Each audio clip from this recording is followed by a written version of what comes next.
హల్లెలూయా, praise lord. బాగున్నారా మీరందరూ? మీ అందరిని బట్టి యేసునామమునకు మహిమ కలుగునుగాక. ప్రార్థనతో ప్రారంభం చేసుకుందాం ఈ పూట యొక్క వాక్యాన్ని. స్తోత్రములు స్తోత్రములు స్తోత్రములు తండ్రి, మీకు వందనాలు స్తుతి స్తోత్రాలు తెలియచేసుకుంటూ ఉన్నామయ్యా. ఈ యొక్క ఉదయకాలమందు కొత్త సంవత్సరంలో నాయన ఫిబ్రవరి మాసంలో ఆఖరి వారంలో నాయన మీరు నడిపించినందుకు నాయన మీకు వందనాలు. వాక్యం చేత నన్ను ప్రజలను బలపరుస్తూ సిద్ధపాటు చేస్తూ ఉన్నారయ్యా మీ రహస్య రాకడకు. అందును బట్టి నాయన మీకు వందనాలయ్యా. నాయన మత్తయి రాసిన సువార్త 24వ అధ్యాయంలో నాయన దుర్దినాలు రాబోతున్నాయి, జరుగుతూ ఉన్నాయి. ఇంకా క్లిష్టమైనటువంటి నాయన పరిస్థితుల్లోనికి నాయన లోకము వెళ్ళబోతుంది నాయన. అయ్యా మమ్మల్ని మేము ఎలా శుద్ధి చేసుకోవాలో, మీ సన్నిధిలో ఎలా పశ్చాత్తాపముతో మా పాపములను ఒప్పుకోవాలో ఈ వాక్యం చేత బలపరచి నేర్పించి అభ్యసింపచేసి మమ్మలను పరిశుద్ధాత్మ తండ్రి మీ ఆత్మతో నింపి మీరు అక్కడ పర్యంతము వరకు మమ్మల్ని సిద్ధపరిచి అలంకరించమని నజరేయుడైన యేసుక్రీస్తు నామంలో ప్రార్థించి వేడుకుంటున్నాను పరలోకమందున మా తండ్రి, ఆమేన్. వందనాలు మీకు అందరికీ. ఈ ఉదయకాలమందు యేసు నామం పేరట మీ అందరికీ తెలియపరుస్తూ ఉన్నాను. ఏ కాలంలో ఉన్నామో తెలుసా అండి? మనం ఏ కాలంలో ఉన్నామో తెలుసా? ఇప్పుడు ప్రియ క్రైస్తవ సంఘమా, ఆఖరి కాలంలో ఉన్నాం, చివరి కాలంలో ఉన్నాం. భూమి అంతానికి అంతకంటే ముందు రహస్య రాకడకు కాలము సమీపించేసిన కాలంలో ఉన్నాము మనం. సెకండ్లలో మాత్రమే ఉన్నాం మనం. పరలోకానికి రహస్య రాకడలోనికి మనం వెళ్ళిపోవటానికి సెకండ్ కాలంలోనే ఉన్నాము. ఏ సెకండ్లో ప్రభు వస్తారో మనకు తెలియదు. అంత చివరి గడియలలో ఉన్నాం, అంత్యకాలంలో. పాత భూమి పాత ఆకాశము లయమైపోయే సమీపంలో దగ్గరలో ఉన్నాము మనం. మొదటి కాలం ఆది కాలం, మనసాక్షి కాలం, ధర్మశాస్త్రపు కాలం, కృపాకాలం. ఇది చివరి కాలం, చివరి గడియలు అనుకోవచ్చు. పేషెంట్ చివరి గడిలోనే ఉన్నాడమ్మా అని డాక్టర్లు అంటారు. అయిపోయాడు, ఇక సెకండ్లోనే ఉంటాడు ఈ బాడీ అని. ఈ పేషెంట్ ఇంకా సెకండ్ కాలమే, సెకండ్లు మాత్రమే బ్రతుకుతారు అని అంటారే. మన పరిస్థితి కూడా రహస్య రాకడకు సిద్ధపడిపోయే సమయం రానే వచ్చేసింది. ఇంత గట్టిగా బలంగా ఎందుకు చెప్తూ ఉన్నాను అని అంటే, 2 రోజుల క్రితం ఒక రాత్రి కాడ ఒక దర్శనం చూసి గమ్మున ఉలిక్కపడి లేచా. ఈ చివరి కాలాల్లో అపోస్తల కార్యము 2వ అధ్యాయము 17వ వచనంలో వృద్ధులు, కన్యలు, బాలురు అందరూ, కన్యకులు కలలు కంటారు, పెద్దవాళ్ళు వృద్ధులు దర్శనాలు చూస్తారు, ప్రవచిస్తారు. అంత్యకాలమందున ఆత్మను కుమ్మరిస్తాను, మీరందరూ దర్శనాలు చూస్తారు అని అపోస్తల కార్యం 2:17వ అధ్యాయంలో పరిశుద్ధాత్మ దేవుడు మనతో మాట్లాడుతూ ఉన్నాడు. ఆ విధంగానే రోజు ప్రభు ఏదో ఒక దర్శనంతో నన్ను లేపుతూ ఉంటారు ప్రార్థన చేయటానికి. ఆ టైంలో కూడా ఒక దర్శనం వచ్చిందండి. ఆ దర్శనం ఏమంటారంటే, అందరూ ఇళ్లల్లో నుంచి బయటకు వస్తున్నారు. రాత్రికాల సమయం, అది రాత్రికాల సమయం. అందరూ ఇళ్లలో నుంచి బయటకు వస్తున్నారు. వాళ్ళతో పాటు నేను కూడా వచ్చా. అందరితో పాటు నేను కూడా మా ఇంట్లో నుంచి బయటకు వచ్చా. అందరు ఇళ్లలో వాళ్ళందరూ బయటకు వచ్చి ఆకాశం తట్టు కన్నులెత్తి చూస్తూ ఉన్నారు. ఏంటా అందరూ ఆకాశం తట్టు కన్నులెత్తి చూస్తున్నారు అని. ఆకాశం అంతా వెలుగుతుందండి, ఇంద్రధనుసులాగా. ఇంద్రధనుసులో ఎన్ని రంగులు ఉంటాయో మనకు తెలుసు కదండి ప్రియ క్రైస్తవ సంఘమా. అంత ఇంద్రధనుస్సుతో ఆకాశం అంతా వెలుగుతుంది, ఆశ్చర్యంగా కనపడుతుంది. రోజు మబ్బు ఆకాశం ఎలాగుంటుంది అలా లేదండి. ఒక వింతలు జరుగుతున్నాయి ఆకాశంలో. అద్భుతాలుగా నాయన గొప్ప వెలుగుతో ఆ ఆకాశం అంతా వెలుగుతుంది. ఆ ఆకాశంలో అక్షరాలు కనపడుతున్నాయి, అంకెలు కనపడుతున్నాయి, ఇంకా ఆశ్చర్యమైనవి, చూడదగిన ఆహ్లాదకరమైన అద్భుతాలు కనపడతా ఉన్నాయి. అందరూ కన్నులెత్తి చూస్తూ వాటిని చూస్తూ కొంచెం సంతోషంగా ఉంటుంది. ఆ యొక్క వాతావరణం చూస్తుంటే, ఆ వ్యూ చూస్తుంటే మనసంతా ఆహ్లాదకరంగా, సంతోషంగా, చక్కగా బాగుంది. అదే సమయంలో కొంచెం ఇదేదో సూచనకి గుర్తులు, ఇవి ఏవో ఊరకనే కనపడతలేదండి.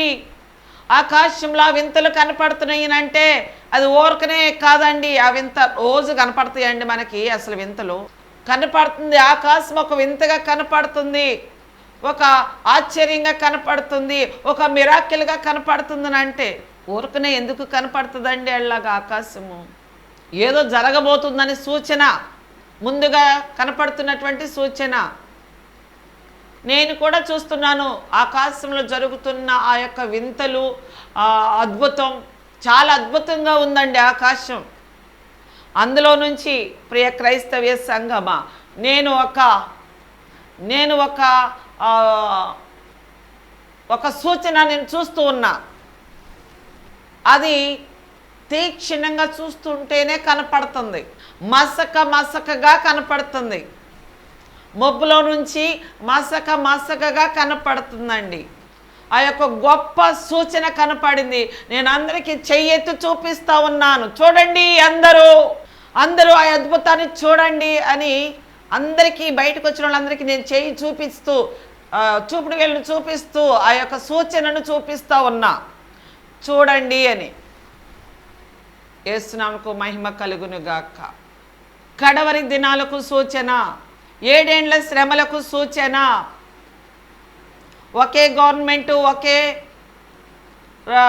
అధిపతి, ఒకే కరెన్సీ కింద ప్రపంచమంతా రాబోతోంది, క్రీస్తు విరోధిగాడు పరిపాలన రాబోతుంది అని చూపించడానికి సూచనప్రాయంగా ఎప్పుడైతే క్రీస్తు విరోధిగాడు భూమి మీద పాలన చేయటానికి సిద్ధపడి బయటకు వస్తాడో అప్పుడే క్రీస్తు బండ మీద కట్టబడిన అపోస్తలిక సంఘం, గొర్రెపిల్ల సంఘం సేమ్ ఒకే టైంలో ఎత్తబడిపోయే రహస్య రాకడకు ర్యాప్చర్గా సంఘము సిద్ధపడిపోతే ప్రభువు మధ్యాకాశంలోనికి వచ్చి పెండ్లి కుమారుడిగా మనల్ని కొనిపోతాడు.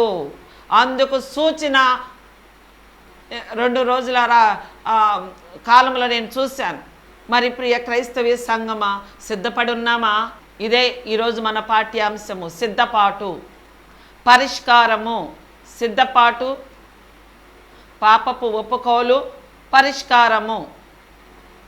అయ్యో నేను ఇంకా సినిమాలు మానలేదే, అయ్యో నోరు తెరితే అబద్ధాలే నా నోట్లో, ప్రార్థనకి వెళ్తున్నా, చర్చికి వెళ్తున్నా, వాక్యం చదువుతున్నా, పాటలు పాడుతున్నా, చప్పట్లు కొడుతున్నా, చర్చిలో ఉన్నంతకాలము 3 గంటల సేపు నేను చాలా భక్తిగా ఉంటున్నాను. అరే ఇంటికి వచ్చి నాకు ఆ టీవీ పెట్టకుండాదేమో నేను మానలేకపోతున్నానే, సీరియల్స్ మానలేకపోతున్నానే, సినిమాలు మానలేకపోతున్నానే, స్టేజీ మీద అల్లరితో కూడిన ఆటపాటలు, జబర్దస్తులు చూడకుండా ఉండలేకపోతున్నానే, టీవీ ముందు కూర్చున్న దాన్ని అసలు ఆ కుర్చీలో కూర్చొని, ఆ సోఫాలో కూర్చొని అసలు నేను లేచి ప్రార్థనే చేయనే, కూర్చున్న దగ్గర నుంచి ఆర్డర్లు వేస్తానే నా కొడుకుకి, నా కోడలకి, నా కూతురికి, నా ఇంట్లో పనమ్మాయికి ఆర్డర్లు వేస్తూ అనే ఉంటాను. 24 గంటలు టీవీయే మోగుతూనే ఉంటుంది. అయ్యో నేను ఎలా రక్షించబడతాను, నాకు నా చర్చికి వెళ్తాను కానీ ఇంటికి వచ్చినాక నా నోటంటే ప్రార్థనే నడవదే, ప్రార్థనే చేయలేకపోతున్నానే 10 నిమిషాలు కూడా. ప్రియ క్రైస్తవ సంఘమా, నా ప్రియ కుమార్తె, ప్రియ కుమారుడా, మనం ఏ స్థితిలో ఉన్నాము? సిద్ధపడి ఉన్నామా? సిద్ధపాటు, పాపపు ఒప్పుకోలు, రోజు పాపాలు ఒప్పుకుంటున్నామా? రోజు మారమనస్సు పొందుతున్నామా? ప్రియ క్రైస్తవ్య బిడ్డ, దేవుని యందు భయభక్తులు కలిగి ఉన్నామా? నోరు తెరిస్తే అబద్ధాలు, నోరు తెరిస్తే బూతులు, నోరు తెరిస్తే కీడు మాటలు, వాళ్ళని వీళ్ళని, పొద్దస్తమానం వాళ్ళని వీళ్ళని కీడు మాటలతో శంకించటమే. ప్రియ క్రైస్తవ్య సంఘమా, ఏ స్థితిలో ఉన్నావు? ప్రభు రాకడ సమీపించేసింది. మొన్న నిన్నగాన మొన్న నేను ఆ దర్శనం చూశానండి. ర్యాప్చర్కి సమయం వచ్చేసింది. ఆ యొక్క సూచన నేను కన్నులతో చక్కగా నేను చెయ్యి చూపిస్తున్నాను అందరికీ. నాతో పాటు బోళ్ళంత జనం ఉన్నారట. వాళ్ళకి అన్నీ మిగతావన్నీ ఆకాశంలో వింతలు అన్నీ చూస్తున్నారు, కానీ అందులోనే మసకగా ఒక సూచన కనపడుతుంది. అది ఎవరు గమనించట్లేదండి. నేను వీళ్ళతో లాగానే అవన్నీ చూస్తూ ఒక సూచన మీద నా గురి నిలబడిపోయింది. ఆ సూచన నేను ఆరాగా చూస్తూ ఉన్న ఆకాశం తట్టు. ఆ సూచన ఏలిబెట్టి ఎక్కడైతే కనపడుతుందో, నాకు ఏ దిక్కునైతే నేను చూస్తున్నానో ఆ దిక్కుకి నేను వేలిపెట్టి చూడండి అని జనం అందరికీ చూపిస్తూ ఉన్నా. అది ర్యాప్చర్కి సమయం రాబోతుంది. మరి ర్యాప్చర్కి ఎత్తబడే సంఘంలో ప్రభు యొక్క రహస్య రాకడలో ఎత్తబడటానికి నువ్వు సిద్ధంగా ఉన్నావా ప్రియ క్రైస్తవ సంఘమా? ఏ రోజుకు ఆ రోజు ప్రభు సన్నిధిలో ఎన్ని పూటలు ప్రార్థన చేస్తూ ఉన్నావు? వేకుజాములో లేచి ప్రార్థన చేస్తున్నావా? నీ హృదయాన్ని కడుక్కుంటున్నావా? ఉదయకాలమందు ప్రభువుని స్తుతిస్తున్నావా? మహిమపరుస్తున్నావా? ఘనపరుస్తున్నావా? పాటలతో, ప్రార్థనతో, కృతజ్ఞతాస్తుతులతో, థ్యాంక్స్ గివింగ్స్తో ప్రభుని ఘనపరుస్తున్నావా? నజరేయుడు యేసుక్రీస్తు ప్రభుని, పరలోకముందున్న తండ్రిని ఘనపరుస్తున్నావా యేసు నామంలో? అందుకే మిమ్మల్ని నన్ను ఎన్నుకున్నది ప్రభు, పుట్టించింది భూమి మీద యేసు నామాన్ని స్తుతించడానికి. మనల్ని అనుక్షణమైన రెక్కల నీడలో భద్రపరుస్తూ కాపాడుతూ ఉన్నారు. మరి సిద్ధపడాలండి. ఇంకా కాలయాపన చేయటానికి సమయం లేదు. చెబుతున్నానుగా, నిన్నగాహన మొన్న రహస్య రాకడకు ప్రభు ఆకాశమందు ఆశ్చర్య కార్యాన్ని చూపించాడు. యేసునామమునకు మహిమ కలుగునుగాక. గొర్రె పిల్ల సంఘమునకు యేసయ్య రహస్య రాకడకు సూచనలు చూపిస్తాడు. గొర్రె పిల్ల సంఘం మీద ముద్రించబడిన బిడ్డలకు ఆయన రహస్య రాకడకు గుర్తులు, సూచనలు, దర్శనముల ద్వారా చూపిస్తాడు. నామకార్థ క్రైస్తవులకి వాళ్ళకి దొంగలాగా వచ్చేది. గొర్రెపిల్ల సంఘంలో ఉన్న వారికి కాదు, గొర్రెపిల్ల సంఘం మీద ముద్ర వేయబడిన వారికి రహస్య రాకడకు సూచనలు చూపిస్తాడు. యేసు నామమునకు మహిమ కలుగునుగాక. సంఘములోనే 2 గుంపులు ఉన్నాయి. నామకార్థ క్రైస్తవ్యము, నిక్కచ్చిగా శ్రేష్టమైన భక్తి చేసేవాళ్ళు ఒక సంఘము. ఆ సంఘము సార్వత్రిక సంఘంలో నుంచి మరొక సంఘాన్ని ఎన్నుకొని ఆ సంఘాన్ని ఎత్తుకొని వెళ్ళిపోతారు. వాళ్ళకి, నామకార్థ క్రైస్తవులకి, అన్యజనులకి దొంగలాగా వచ్చినట్టుగా వస్తారు. ఆ గొర్రెపిల్ల సంఘంలో ముద్ర వేయబడిన వారికి ప్రభు రహస్య రాకడికి సూచనలు చూపిస్తూ ఉంటాడు. మీరు సిద్ధపడిపోండి నా ప్రియ కుమార్తె కుమారుడని హెచ్చరిస్తూ, బలపరుస్తూ, సూచనలు చూపిస్తూ సిద్ధపరుస్తారు. పరిశుద్ధాత్మ దేవుడు యేసునామమునకు మహిమ కలుగునుగాక. అహష్వేరోషు రాజు దగ్గరికి ఎస్తేర్ని ఆమె మీద ప్రేమ కలగటానికి, ఆమె మీద దయ కలగటానికి, ఆమెతో పాటు అనేక మంది కన్యకలు కూడా వచ్చారు. వాళ్ళు ఇష్టం వచ్చినట్టు వాళ్ళు అలంకరించుకుంటున్నారు. అంటే వాళ్ళు ఇష్టం వచ్చినట్టు భక్తి చేసుకుంటున్నారు. వాళ్ళకి తెలిసిన భక్తే భక్తి అనుకుంటున్నారు. కానీ ఎస్తేరు అక్కడ ఉన్నటువంటి హేగేకి తను అప్పగించేసుకుంది. ఎందుకని? రాజుగారి అంతరంగంలో హేగే అన్నిటినీ చూసుకునేవాడనమాట. అహష్వేరోషు హృదయము ఎలాంటిదో, ఎలాగుంటే ఆ రాజుకి ఇష్టమో అవన్నీ హేగేకి మాత్రమే తెలుసు. ఆయన అంతరంగికుడు హేగే. జ్ఞానవంతురాలు, బుద్ధి కలిగిన స్త్రీ ఎస్తేరు తను అప్పగించుకొని హేగేతో అంది, అహష్వేరోషు రాజుగారికి ఆయన హృదయం ఎలాంటిదో, ఎలా ఉంటే ఆయన ఇష్టపడతాడో మీకే తెలుసు కదండి. ఆ విధంగా నన్ను అలంకరించరా అని ఎస్తేరు హేగేకి అప్పగించేసుకుంది. హేగే అనగా ఇప్పుడు పరిశుద్ధాత్మ దేవుడు. మన ఇష్టం వచ్చినట్టు భక్తి చేసి మేము భక్తి పరులం ప్రభు వచ్చేస్తాడు మనల్ని తీసుకొని వెళ్ళిపోతారంటే సరికాదండి. మన పరిశుద్ధాత్మ దేవుడికి అప్పగించుకోవాలి. పరలోకానికి, తండ్రి దగ్గరికి చేరటానికి అయ్యా నన్ను మీరు అలంకరించండి అని ప్రార్థన చేసుకోవాలి. పరిశుద్ధాత్మ సహాయముతో నజరేయుడు యేసుక్రీస్తు నామంలో తండ్రికి మొరపెట్టుకున్నట్లయితే తండ్రి యేసుక్రీస్తు నామం పేరిట భూమి మీదకి మన మీదకి శుద్ధ హృదయాన్ని కలగ చేస్తాడు పరిశుద్ధాత్మ దేవుడి ద్వారా. మన పరిశుద్ధాత్మ దేవుడికి అప్పగించుకుంటే ఆయన మన హృదయాన్ని శుద్ధీకరిస్తాడు. పాపపు ఒప్పుకోలు ద్వారా మన హృదయం శుద్ధీకరించబడుతుంది. యేసుక్రీస్తు నామంలో యేసయ్యా నేను పాపిని అని మనము పరలోకమునకు రహస్య రాకడకు మనం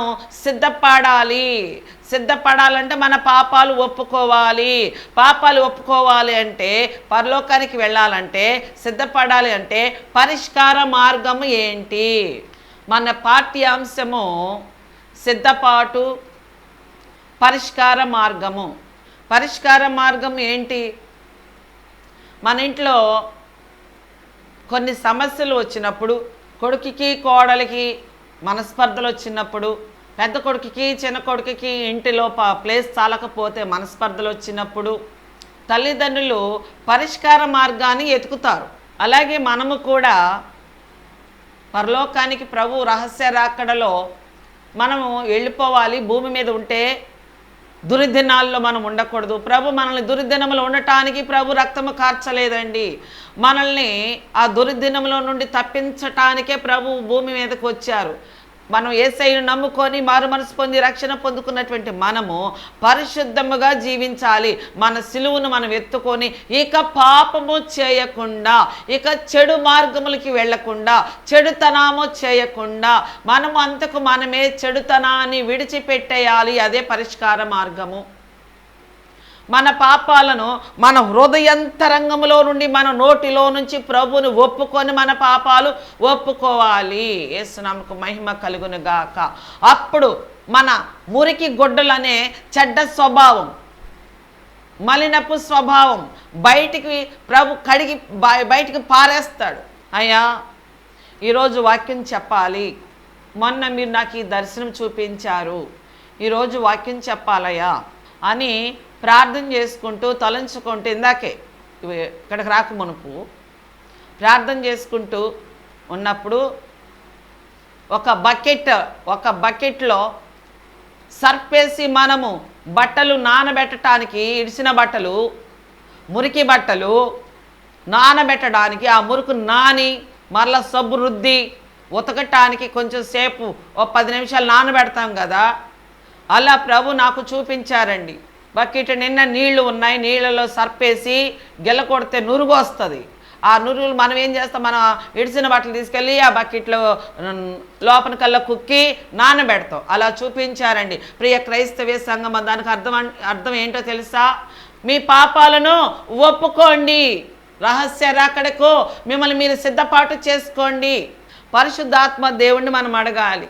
యేసయ్యా నేను పాపినయ్యా అని 2వ దినవృత్తాంతము గ్రంథం 7వ అధ్యాయం 14వ వచనం చదువుతున్నాను, జాగ్రత్తగా వినండి. ఎలా పరిష్కార మార్గము సిద్ధపడటానికి పరిష్కార మార్గం ఏంటో మనం ఇక్కడ చక్కగా రాయబడి ఉంది. నా పేరు పెట్టబడిన నా జనులు, అంటేగా మనమేనండి, మనమే తమ్మును తాము తగ్గించుకొని ప్రార్థన చేసి నన్ను వెతికి తమ చెడు మార్గములను విడిచిపెట్టిన ఎడల, మనమే విడిచిపెట్టేయాలండి చెడు మార్గాన్ని, చెడు పనులను మనమే విడిచిపెట్టేయాలండి.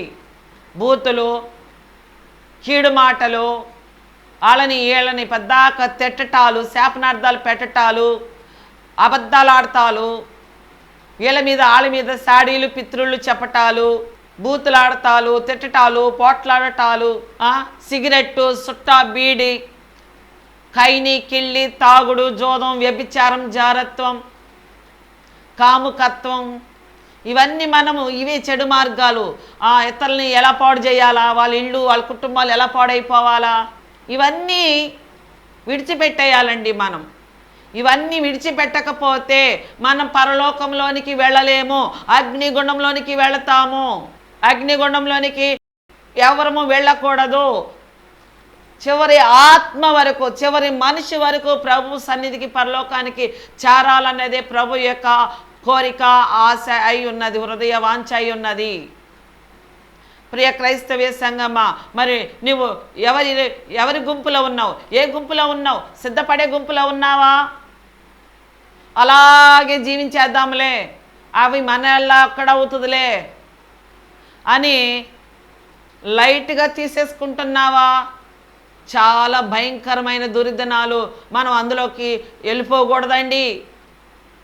ప్రియ క్రైస్తవ సంఘమా, ఇక్కడ అంటున్నారు, చెడు మార్గములను విడిచిపెట్టిన ఎడల ఆకాశము నుండి నేను వారి ప్రార్థన విని వారి పాపమును క్షమించి వారి దేశమును స్వస్థపరచుదును అని అన్నారు.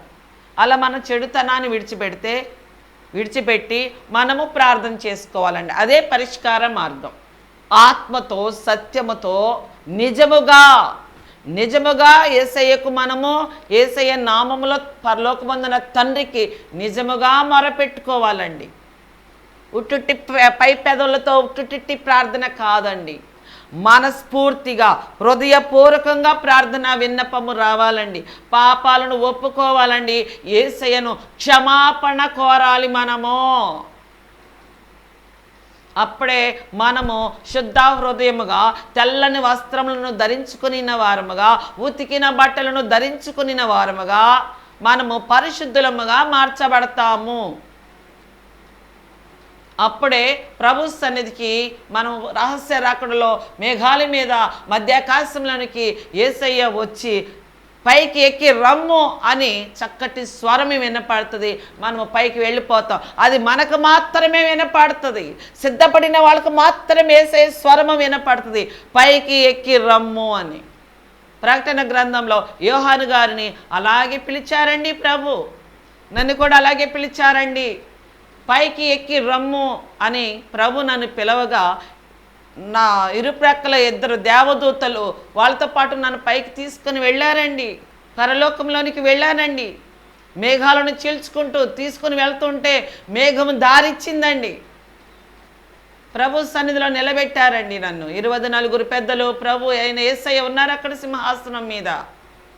ప్రియ క్రైస్తవ సంఘమా, సిద్ధపడిపోండి. పరిష్కార మార్గము పాపము, హృదయపూర్వకంగా పాపమును ఒప్పుకొని క్షమాపణ కోరుకొని ప్రభు అయిన యేసయ్య కల్వరిశిలలో మీ కొరకు నా కొరకు చిందించిన రక్తంలో, యేసయ్య నేను పాపినయ్యా, నా పాపమును క్షమించండి నాయన, నేను ఈ పాపం చేశానయ్యా, ఈ అబద్ధం ఆడానయ్యా, ఈ బూతులాడానయ్యా, సిగరెట్ తాగానయ్యా, తాగి భార్యను కొట్టానయ్యా, బయట వాళ్ళని బూతులాడానయ్యా, కొట్టడానికి మీద వెళ్ళానయ్యా. ఇవన్నీ మన ఇళ్లలో, ఎప్పుడు మన ఇళ్లలో ఎక్కడో చోట జరుగుతూనే ఉన్నాయి మన ఇళ్లలో. అవన్నీ ప్రభు సన్నిధిలో ఒప్పుకొని క్షమాపణ కోరి ఇక పాపము చేయకుండా, ఇక చెడ పనులు చేయకుండా మానివేసి కన్నీటితో ప్రార్థన చేసి మన పాపాలు ఒప్పుకొని ప్రభు రక్తంలో కడగబడి సిద్ధపడి ఉందుముగాక.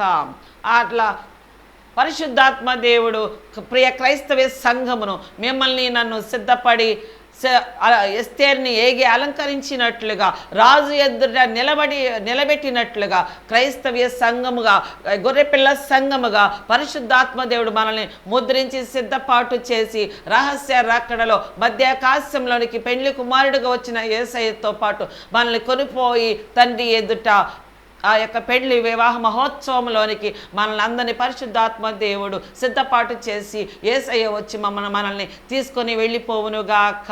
ఈ దుర్దినముల నుంచి గొర్రెపిల్ల సంఘమును విమోచించి రక్షించునుగాక. ఆమేన్. Praise lord.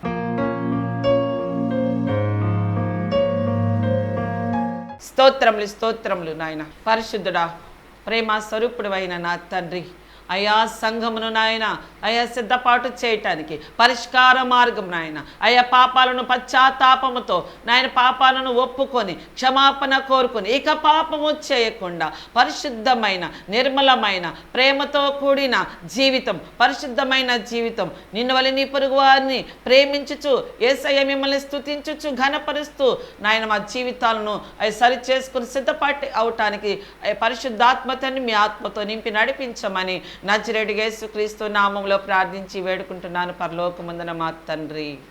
ఆమేన్. Praise lord.